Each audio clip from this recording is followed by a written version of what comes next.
hard to capture. Extravagant, resurrect the track and it's militant. And I react like a convict and start killing. It's manifesting. The gods work like appliances, dealing in my psyche. Yo, what's going on, everybody? It's your boy Naruto Explained here, bringing you guys another discussion for Boruto Naruto Next Generations. However, this is not going to be for the manga. This is actually for the anime. And this is one of those times where I don't normally talk about spoilers. However, I really need to talk about the spoilers that we have. And these aren't really spoilers, in my opinion, because this is coming from the promotional TV magazines and the TV guides over in Japan. So this is teaser information that they want the fans to know, because this is a way to build up hype for the upcoming episode. So I gotta go ahead and say right now, if you've been waiting for more direct ties to the manga, these spoilers are something that you are absolutely enjoy, in my opinion. And the other thing about these is that when you look at the car actuation arc as a whole so far, the anime, if you read the manga, the anime has been setting up a lot of stuff that happens in the Owl arc, as well as setting up stuff that happens in the current arc right now, which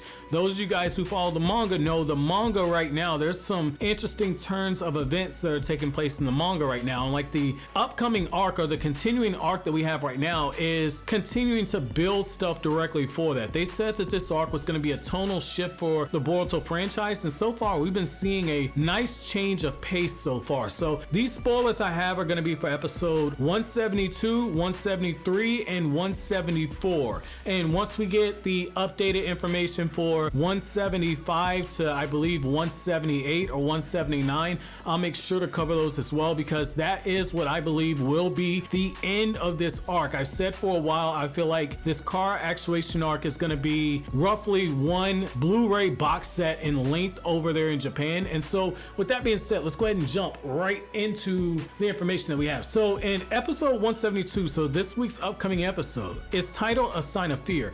And in this episode, it says that Boruto's become hospitalized due to the recoil that he sustained during his training. Team 5, which is comprised of Iwabe, Dinky, and Metal Lee, they've come to visit Boruto and wish him a speedy recovery. There, they also happen to meet a very young boy named Natno, who has also been admitted to the hospital. Natno is a mischievous and cheeky young boy. After being completely manipulated by him, Iwabe and his team finally accept his request to try and get a certain person's autograph. However, that particular person is a ninja whom everyone is afraid of. At first, the three of them try to refuse this task, but they realize that Natno is about to undergo a major surgery soon, and so they intend to procure this autograph for him by any means necessary. So next week's episode, based on the episode preview as well as on the promotional information, looks like it's going to be more of a slice of life episode. However, the thing that I will say is that what the anime's tended to do in this arc is, even when we get these slowed down episodes like this,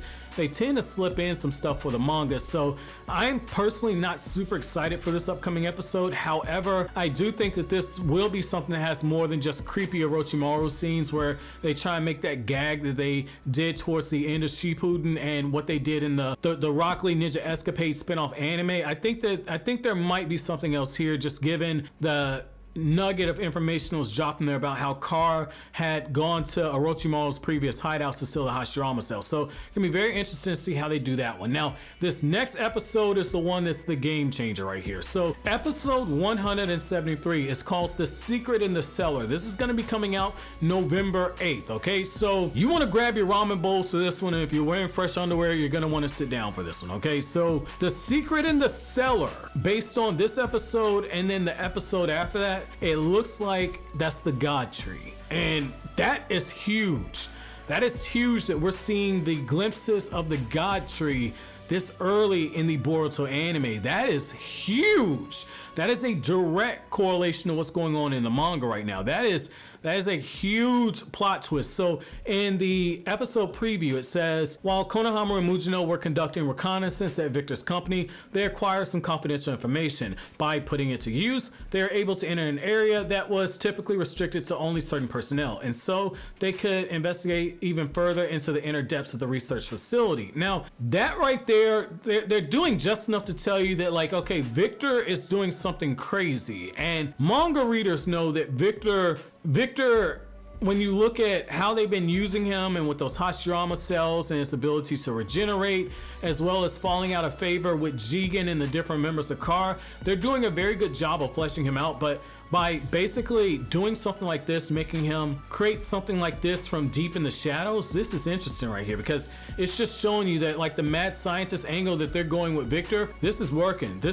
So this brings us to episode 174, which is the revival of the Shinju, which is the God Tree. So in this one, it says an unusual event has occurred at Victor's research facility. And this episode is going to air on November 15th, by the way. An unusual event has occurred at Victor's research facility. Boruto and Sarada become aware of it, and then they rush over to the scene of the incident. That's when they catch a glimpse of a repulsive plant. So again, they're directly putting the God Tree in the title. So what that tells you right there, what that tells you at this point is that everything that the anime director told us going into this Boruto Kara Actuation arc, he said, I read the manga like all you guys. I'm very excited to just get into stuff that connects to the manga. I hear the fans, I know what the fans want, and we're definitely getting it with this one right here. We're definitely getting it with this bit of information right here, because by going this route, by introducing the God Tree, that gives you the opportunity to kind of explain even more of what Kara has been doing in this 16 years. Like the fact that we know more about what Kara's done behind the scenes based on the stuff that Ukyo Kodachi said in passing in the end of the Boruto manga volumes and in a few interviews here or there.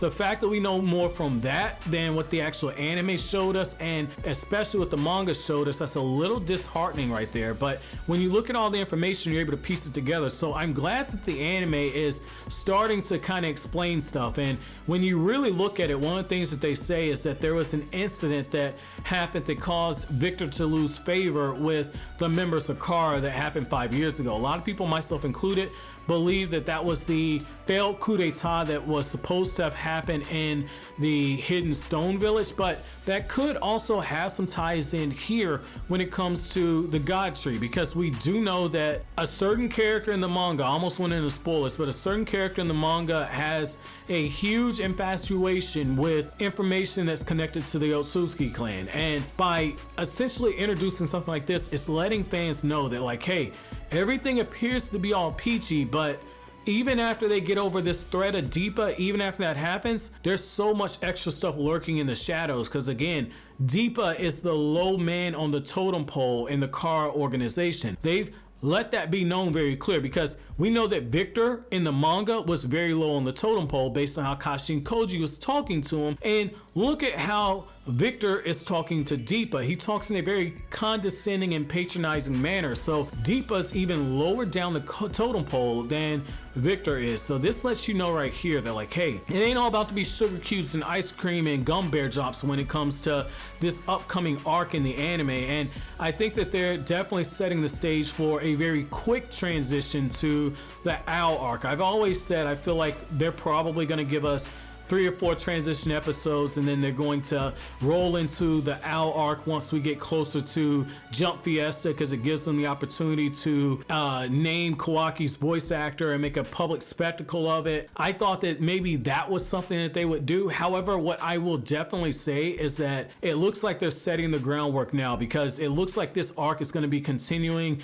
into early December, and so a transition episode won't necessarily work in my opinion. 3 or 4 transition episodes to the Owl arc where you can start doing the press work for Kawaki, just how they gave us a notable voice actor for Jigen. I think they're going to do the same thing when it comes to a voice actor or Kawaki. So what I want to know from you guys is, how excited are you guys about these upcoming spoilers? And as a quick reminder, make sure you follow Organic Dinosaur over on Twitter and thank her for all that hard work that she does when it comes to procuring this promotional information and translating it for us. Hands down, that is the most reliable translator that we have in the Naruto community, in my opinion. But as always, guys, if you like anything I had to say, don't forget to comment, rate, subscribe, and share. Thank you so much for watching to the end. Have an awesome day, guys.